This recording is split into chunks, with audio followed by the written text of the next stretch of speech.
and ourselves.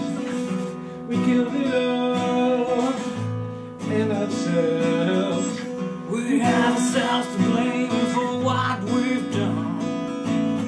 We have ourselves to blame for what is going on. So what shall we do? Oh yeah, yeah. So what shall we do? That's what I do. So vote for life. Just vote for life. Just vote for life. Just vote for life. Yes, great. This time Homegrown is going to be a special about Copenhagen. We're going to show you some news. Probably you haven't heard, you haven't seen, but we're going to show you a video from David Suzuki, who's going to tell you about some things happening with the media towards news that's really concerning us all. So have a look at David Suzuki. We're going to show you 2 videos. It's going to be a special this time. Take care for Copenhagen. It's 12 December. People make a choice. Because we don't have much time anymore and it's absolutely serious. You will see in the movies. Bye. The leading scientists of the world have been telling us we're headed down a dangerous path. That's why in November of 1992, this remarkable document was released. It's called World Scientists' Warning to Humanity. When you look at the 1,600 names signed on from more than 70 countries in the world, these are not second or third-rate scientists like me. These are the top scientists of the planet. Over half of all Nobel Prize winners alive in 1992 signed this document. So what are they warning us about? Listen to their words. Human beings in the natural world are on a collision course. Human activities inflict harsh and often irreversible damage on the environment and on critical resources. If not checked, many of our current practices put at serious risk the future we wish for human society and may so alter the living world that it will be unable to sustain life in the manner that we know. Fundamental changes are urgent if we are to avoid the collision our present course will bring about. Then they go and list where the collision is taking place: the atmosphere, water, ocean, soil, forests, species extinction, and overpopulation. Then the words grow even more bleak. No more than 1 or a few decades remain before the chance to avert the threats we now confront will be lost and the prospects for humanity immeasurably diminished. We, the undersigned senior members of the world scientific community, hereby warn all humanity of what lies ahead.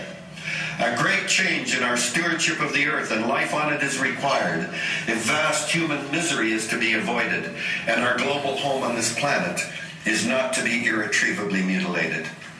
It's been 16 years since this document came out. They listed the 5 things that must be begun immediately if we are to avoid the collision. This is a frightening document, but I'll tell you what was more terrifying was the response of the global media. In North America, none of the major television networks bothered to report it, and that includes the Canadian Broadcasting Corporation in Canada. None of the major newspapers, including the New York Times and the Washington Post, bothered to report it. I know for a fact the New York Times said this is not newsworthy. Now, this is half of all Nobel Prize winners telling us we could have as little as 10 years to avoid a catastrophe, and this is decided as not newsworthy. And I'd love to know whether ABC bothered to cover it. So I just want to remind you then, these media are the ways that most human beings, most people get their information. What are issues that they do consider worthwhile? Not for days or weeks, but let's consider some issues that they've been covering for months and years. You remember a guy named O.J. Simpson? You remember Princess Diana? Bill and Monica? Michael Jackson? Paris Hilton?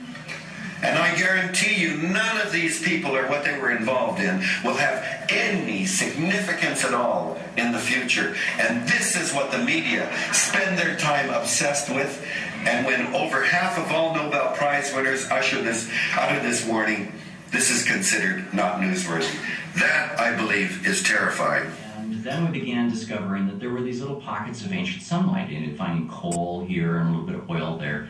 And slowly, between that and the agricultural revolution, slowly our population crept up until we hit our first 1 billion people. And so it didn't take us 100,000 years to go from 1 billion to 2 billion. Our second billion only took us 130 years. We hit 2 billion people in 1930. Our third billion took only 30 years, 1960. It's amazing when you think about it. When John Kennedy was inaugurated, there were half as many people on the planet as there are today. And the reason that we've been able to have this exponential growth of the population is because we're creating food and clothing and everything else, transportation. We're doing it all with this ancient sunlight that was stored in the earth 300 and 400 million years ago.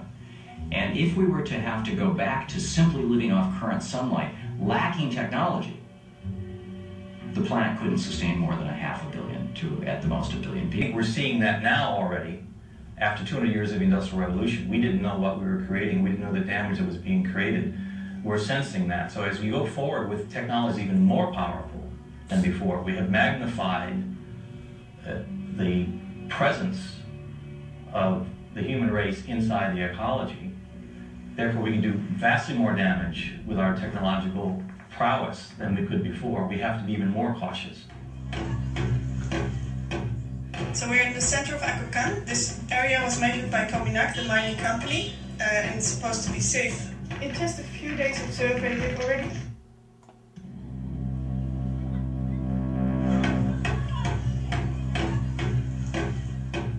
So we're in the center of XIII.Copenhagen. This area was measured by Cominac, the mining company, and it's supposed to be safe. In just a few days of survey, they've already proved that mining companies owned by Areva cannot be trusted to take care of environmental and health assessment themselves. So it's about 100 times more than they say.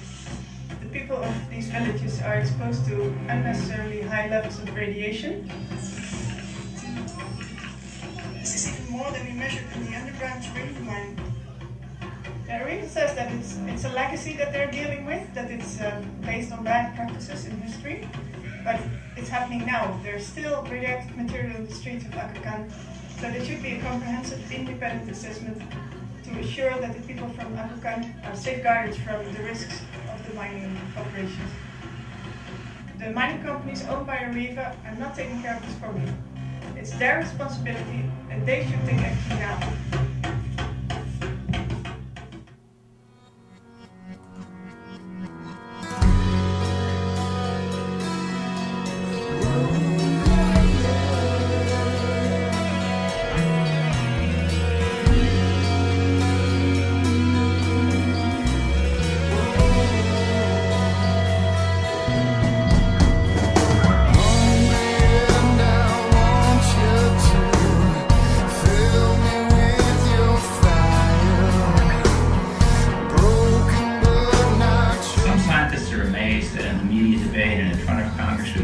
People who I believe in or I don't believe in global warming, as if this were somehow some object of religion as opposed to based in evidence.